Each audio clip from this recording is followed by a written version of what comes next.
Bonjour à tous et bienvenue sur Usitility. Aujourd'hui, nous allons voir comment jouer à One Piece Bounty Rush sur PC en utilisant le tout nouveau BlueStacks 5, qui est conçu pour une vitesse fulgurante et une action de haute intensité. Nous pourrons facilement télécharger et installer One Piece Bounty Rush et profiter du jeu sur notre PC Windows avec un clavier, une souris et un grand écran grâce à BlueStacks 5, qui est l'émulateur Android que nous recommandons pour jouer à One Piece Bounty Rush. Alors sans plus attendre, passons à l'action.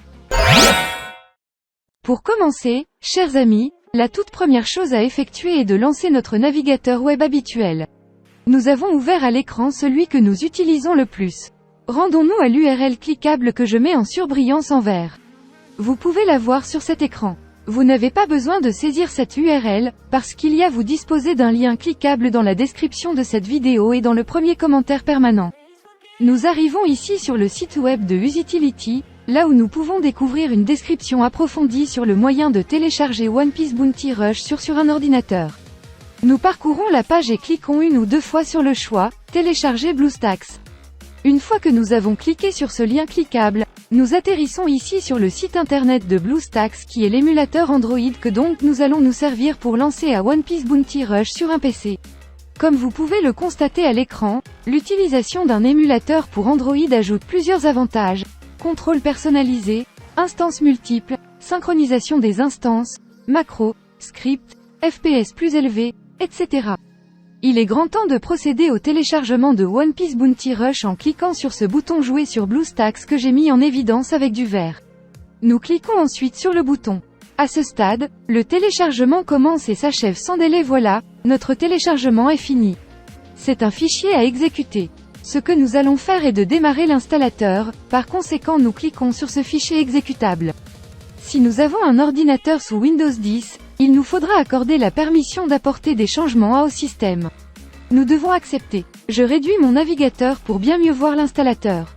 Ce logiciel d'installation est très sommaire. Il ne comprend que deux choix, installer, et configurer le chemin. Je vous explique l'utilité de configurer le chemin. Il vous de cliquer dessus. Et en partant de là nous constatons que nous pouvons regarder ici le chemin exact où notre émulateur sera installé. Si nous souhaitons changer ce dossier, il nous faut double-cliquer sur ce bouton, sélectionner le chemin, ensuite nous choisissons un tout autre répertoire et installons cet émulateur pour Android où nous le souhaitons. Je vais le laisser par défaut. Je peux donc cliquer gauche sur Retour. Par conséquent, je peux cliquer sur Installer. Ça y est, c'est parti. L'install a commencé, ensuite elle va effectuer le téléchargement de ces mégaoctets que vous pouvez voir sur cet écran. Quand vous le téléchargerez, il y aura plus ou moins de mégaoctets, c'est normal. La vitesse de téléchargement sera plus ou moins véloce, en fonction de la internet et de la rapidité des serveurs de l'émulateur pour Android. Aujourd'hui, ça va très vite. Le téléchargement est terminé, et on passe maintenant à la phase d'installation. Avec BlueStacks 5, vous pouvez même réduire l'utilisation de la RAM en un seul clic. C'est particulièrement utile si vous rencontrez des problèmes de performance. En outre, vous pouvez activer le mode écho pour profiter d'une utilisation du CPU réduite de 87%, d'une utilisation du GPU réduite de 97% et d'un multitâche plus facile. Comme vous pouvez le constater, BlueStacks 5 est conçu pour offrir stabilité et performance lors de longues sessions de jeu. L'installation est déjà terminée pour moi. À présent, l'émulateur pour Android s'est lancé de lui-même. Si vous regardez avec attention, en bas, il y a la barre de progression qui va avancer pour se remplir, ainsi quand elle arrive à la fin, l'émulateur Android se lancera pour la toute première fois. En réalité, l'émulateur pour Android s'est déjà lancé, le voici pour la toute première fois. Avant de continuer, comme vous pouvez le remarquer, il a déposé deux icônes à cet endroit sur le bureau du PC. Le BlueStacks ainsi que le BlueStacks Multi-Instance. Veuillez mémoriser que l'icône BlueStacks est celle qui nous sera utile. À chaque fois que nous souhaiterons exécuter One Piece Bounty Rush sur notre PC portable ou de bureau, nous ferons un clic sur cette icône et démarrerons notre émulateur Android. L'icône BlueStacks Multi-Instance vous permet de lancer plusieurs instances d'émulateur. Et avec le nouveau gestionnaire multi-instance amélioré de BlueStacks 5 en mode écho, les joueurs peuvent exécuter plus d'instances de jeu plus rapidement et avec moins de lag. Sans plus tarder, passons à la phase suivante, qui sera inévitable. Je veux parler de l'accès au Google Play, anciennement Android Market. Pour cette étape, nous irons ici, System App, puis nous cliquons une ou deux fois. De plus, nous allons devoir cliquer avec notre souris sur Google Play. Comme vous l'avez compris, le Google Play Store s'est évidemment lancé. À ce stade, nous devrons nous connecter. Dès lors que nous sommes parvenus à cet endroit, nous pouvons faire la prochaine phase qui sera inévitable. Donc nous double-cliquons sur « Connexion ».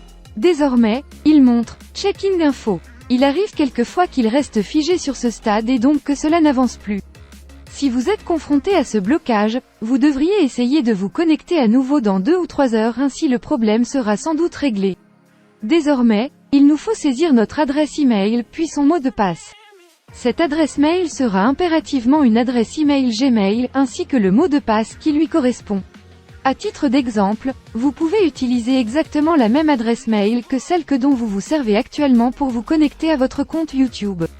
Donc je vais donc saisir mes informations et je continuerai à l'écran dès que cela sera fait. Ça y est, les informations ont été tapées. Maintenant le géant Google nous reçoit dans son célèbre magasin d'app et nous invite à lire ses conditions d'utilisation.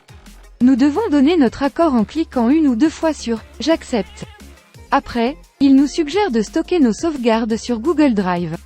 Vous pouvez si vous le souhaitez laisser la petite case cochée et ceci créera une copie de sauvegarde des données de cet appareil générée par l'émulateur dans Google Drive, le cloud Google. En ce qui me concerne, je ne vais pas cocher cette case, mais faites comme vous voulez. On peut cliquer sur J'accepte. Google Play Store, anciennement appelé Android Market, s'est démarré par défaut et de lui-même. Pour installer un jeu ou une toute autre application Android, nous devons faire un tour sur le bureau de l'émulateur Android en cliquant avec la souris sur l'icône mise en surbrillance en vert. Maintenant que nous avons accès au bureau de notre émulateur Android, nous réalisons que nous pouvons utiliser le bouton Installer le jeu. Nous cliquons 1 ou 2 fois sur ce bouton visible à l'écran. À l'écran, nous voyons le jeu. Sans plus attendre, double-cliquons ici sur ce bouton « Installer » que je mets juste pour vous, avec du vert. Alors l'install va se lancer. À ce stade, cet émulateur pour Android va télécharger et lancer l'installation du jeu, cela peut prendre un certain temps ou bien être terriblement rapide. Ceci est en fonction du type de connexion Internet. L'install est déjà terminé. Désormais, allons sur le bureau de cet émulateur pour Android en cliquant avec la souris sur le bouton que je mets en surbrillance en vert, pour démarrer One Piece Bounty Rush pour la première fois. Nous voici déjà sur le bureau de l'émulateur, et nous nous apprêtons à cliquer avec notre souris sur la nouvelle icône du jeu One Piece Bounty Rush qui a été créé. Ce jeu est affiché pour la toute première fois. Fantastique, je peux cliquer ou double-cliquer à n'importe quel endroit sur mon écran et également aussi utiliser le clavier. Je vous montre le réglage du volume de notre émulateur Android.